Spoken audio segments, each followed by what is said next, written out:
Parce qu'il y a des silences qu'il faut briser et, mesdames et messieurs, des faits qu'il faut dénoncer sur le plateau, des injustices qu'on ne peut ignorer dans notre société. Prenons donc la dénonciation de ce matin avec vous, Pierre Blériot-Niémec. Alors, Viviane Andrea, ce matin, nous dénonçons une situation qui a cours dans une famille recomposée. Les familles recomposées, c'est celles dans lesquelles l'homme est venu, a trouvé une femme avec les enfants, ou les deux ont des enfants. Dans le cas d'espèce, les deux, chacun avait un enfant. L'homme a un garçon et la femme a une fille qui ont carrément grandi dans la même maison, donc considérés comme frères et sœurs. Il faut dire aussi que l'homme a reconnu l'enfant de la femme comme étant son enfant.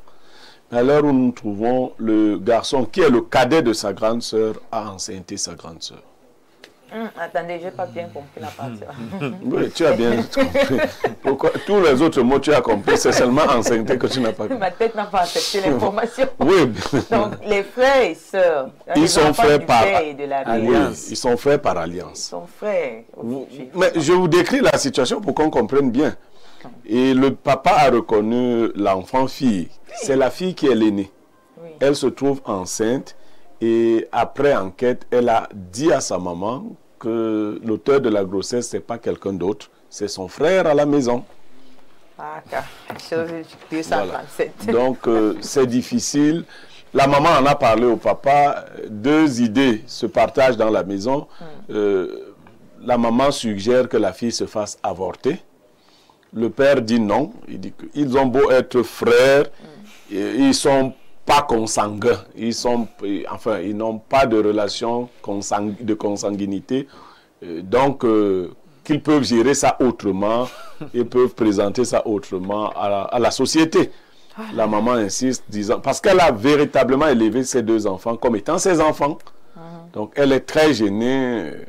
Et le papa lui dit, pas d'avortement. Donc, il y a un conflit dans ce couple par rapport à cette situation. Un véritable conflit, une véritable situation embarrassante parce que, voilà, deux frères et sœurs, même si vous n'avez pas le même sang, vous êtes frères et sœurs, aujourd'hui, vous vous retrouvez en train de faire des mauvaises choses au point d'avoir des preuves. Non, mais ça, c'est... Est-ce que Joseph Zambo, est-ce que cela ne va pas gâter la famille? Est-ce que la maman n'a pas raison de proposer la solution que vous avez écoutée tout à l'heure?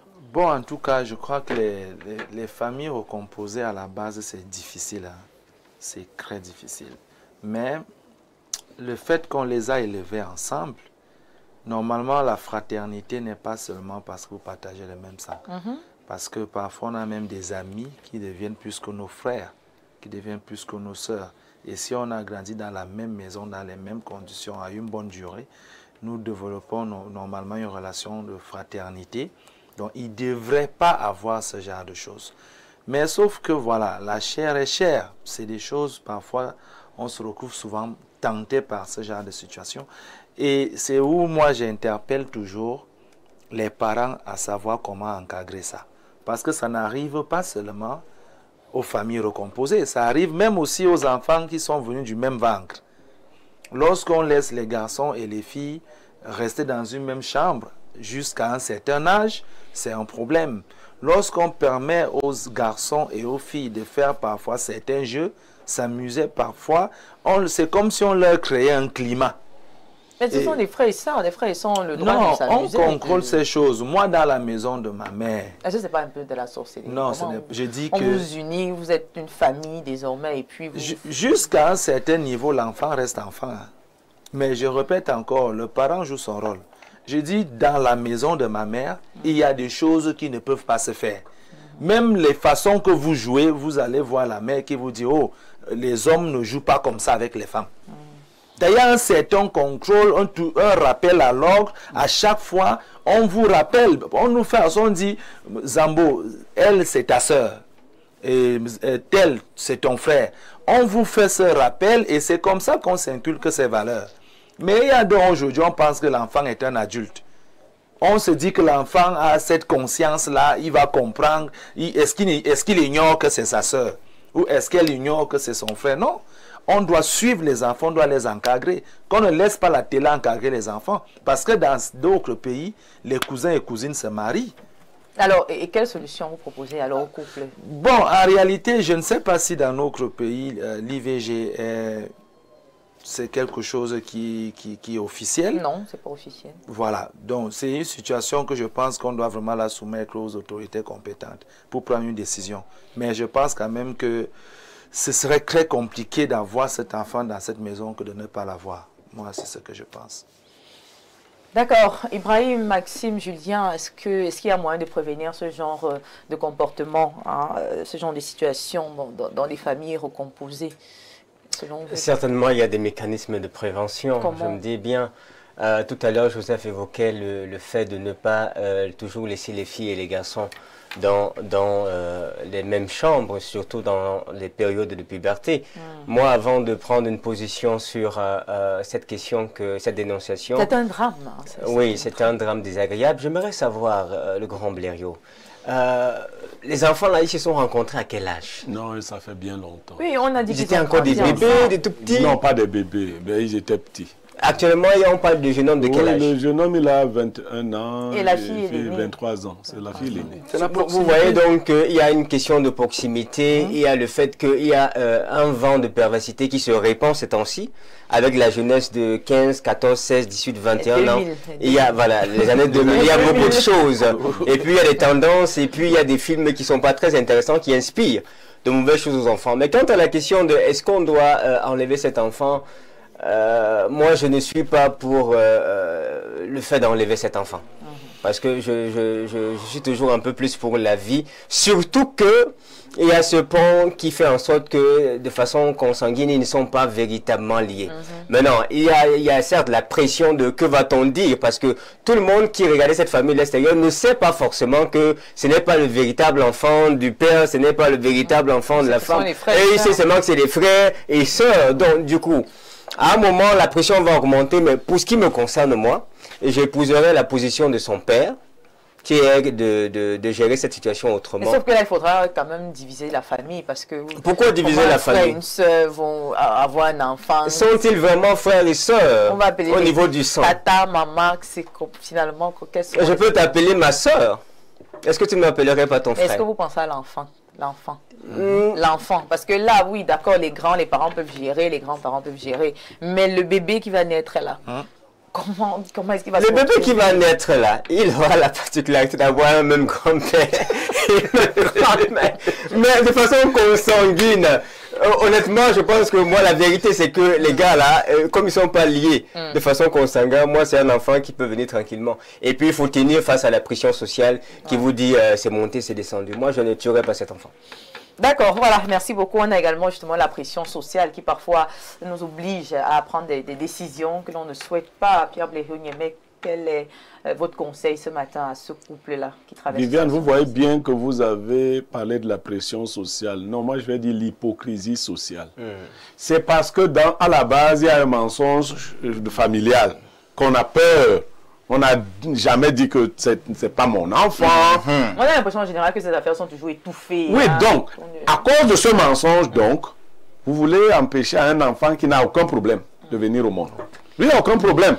Parce que cette fille n'est pas la sœur de l'autre. Ces situations ne sont pas assez encadrées parce que... Non, je dis ceci. Il y a même, on peut concevoir une forme d'inceste puisqu'il y a eu reconnaissance de l'enfant. Mais est-ce que traditionnellement cet enfant a le sang Non. Pas du tout. Il n'est donc pas un enfant incestueux au sens strict du terme. Il n'est pas un enfant incestueux. C'est facile de le dire, mais est-ce que nous sommes prêts nous, non, première chose, il n'est pas un enfant incestueux.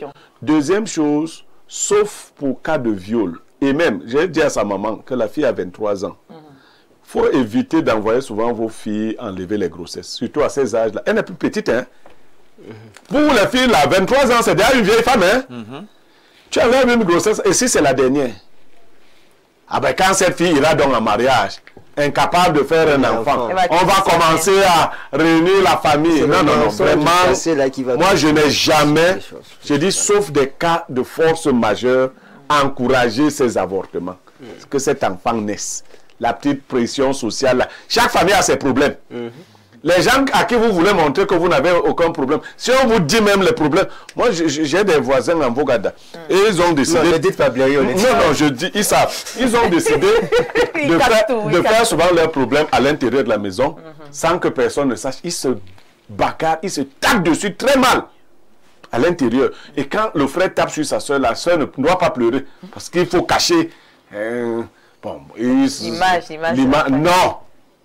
Chaque famille a ses problèmes. Maintenant, le temps de la vérité est arrivé.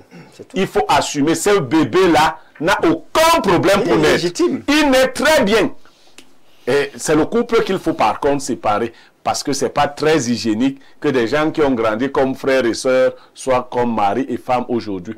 Le couple, il va falloir trouver des mécanismes pour le séparer. Oui, mais c'est difficile. Ce ne sera pas très beau. Hein. Non, difficile. Ce n'est pas difficile. L'enfant va appeler l'autre papa, l'autre maman, naturellement. Non, c'est son père et sa mère. On parle des parents. Non, vous pouvez être des parents d'un enfant sans être un couple. Donc, ils ne seront pas un couple. Mais l'enfant, lui, il doit naître. Et comme quelqu'un a dit ici, il a le privilège d'avoir sa grand-mère et son grand-père là. On peut même faire partir les deux, là, chacun dans sa ville, mais on garde le bébé qui devient l'enfant de la famille. Alors, qui est-ce qu'on doit séparer? Les jeunes ou les parents? Les parents. Non, il parle des parents. Non, je parle des parents de l'enfant, du bébé. Des parents du bébé. Oui, c'est eux qu'il faut. Non, le couple, lui, n'a pas de problème. Vous êtes allé fricoter, moi, ma femme et moi, on a quel problème?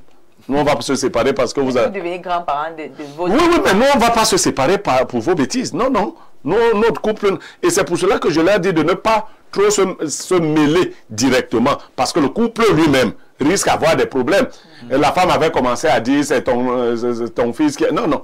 C'est ton fils qui a... Et le mari lui a rappelé que la fille est quand même l'aînée du garçon. Pendant que tu dis que c'est le fils. Non, ne gâchez pas cette belle famille à cause de ce mauvais passage. Réglez le problème. Surtout, ne tuez pas ce bébé-là. D'accord. Surtout, ne pas tuer ce bébé. Ce n'est pas du tout facile, mais je pense que c'est la meilleure solution. Allons-y voir ce que pensent les uns et les autres. Bonjour, très beau sujet que nous ramène le meilleur conseiller du monde, M. Niemek. C'est Alan Siminsor de Daïdo. Bonjour à vous. Pour ce cas, je propose l'accouchement et surtout éloigner les géniteurs. Thierry de Mbalmayo. Éloigner les géniteurs, donc les deux, que l'enfant reste avec les grands-parents. D'accord. On va prendre d'autres réactions. Bonjour le plateau. Bonjour Espace Miné. J'ai un grave problème, je suis allée en retraite. Bon d'accord, on va revenir, on reste d'abord sur le sujet. Alors, bonjour Viviane Andrea.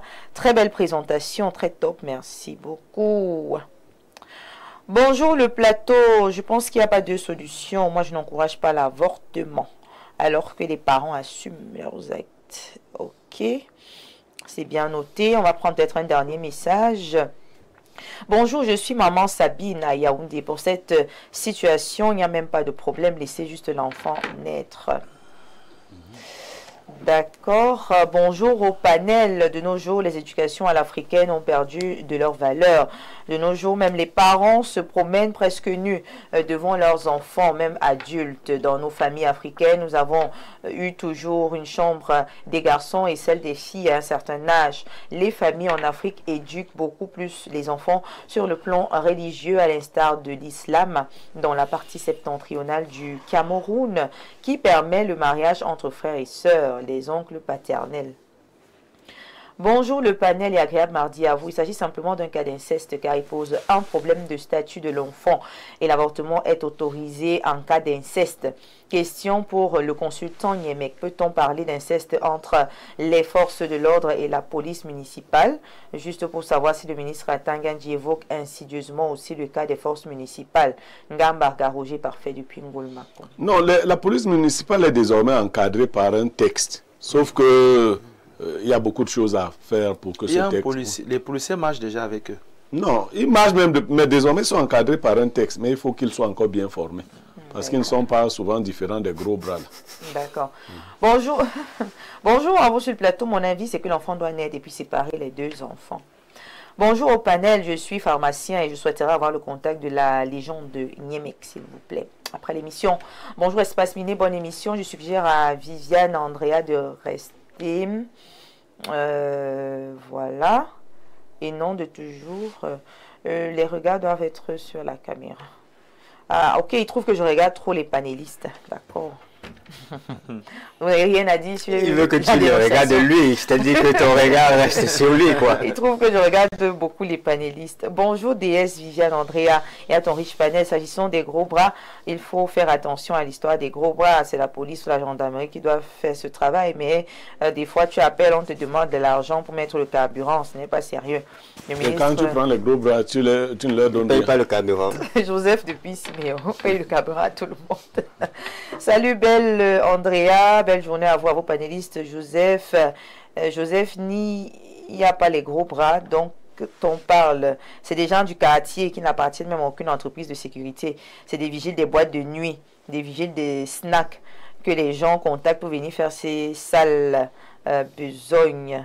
Voilà, ce ne sont pas des agences de sécurité. D'accord. Bonjour, je suis Ngono Biloa, Pierre Ulrich, enseignant d'histoire, géographie UCM en projet. Je veux ouvrir un cabinet d'accompagnement, encadrement et orientation scolaire, académique et professionnelle. J'aimerais que vous me passiez le numéro de téléphone de M. Ibrahim et du grand frère Niemek. D'accord. Après l'émission, recontactez-nous. Bonjour, s'il vous plaît. Question pour M. Zambo. Quand on vous envoie en congé, votre salaire passe toujours.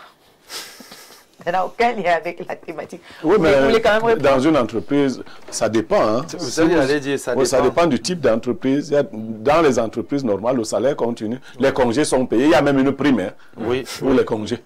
D'accord. Ouais. Alors, on prend ce dernier message. Bonjour le plateau. Dans Lévitique 18, verset 9, tu ne découvriras point la nudité de ta soeur, fille de ton père ou fille de ta mère, née dans la maison ou née hors de la maison, Christian. Non, mal interprété. Fille de ton père, ce garçon, ce n'est pas sa mère. Cette fille, ce n'est pas son père. Donc... c'est déjà sa mère. Non, c'est pas... On le dit comme ça, mais ce ne sont pas ses parents. Mais c'est quand même compliqué, les familles recomposées. Oui, c'est compliqué. Il fallait... Même dans les... On vous a dit les familles... de recomposer, ça veut dire qu'on devient les enfants... Mais on vous a dit qu'il y a même des risques dans les familles normales. Hein. C'est-à-dire que le vrai frère couille sa vraie sœur. C'est violent ce matin. Voilà, en tout cas, merci beaucoup. Hein. Je pense qu'on a eu quelques solutions proposées ce matin. Permettez-moi de prendre quand même ce message du DP l'élite.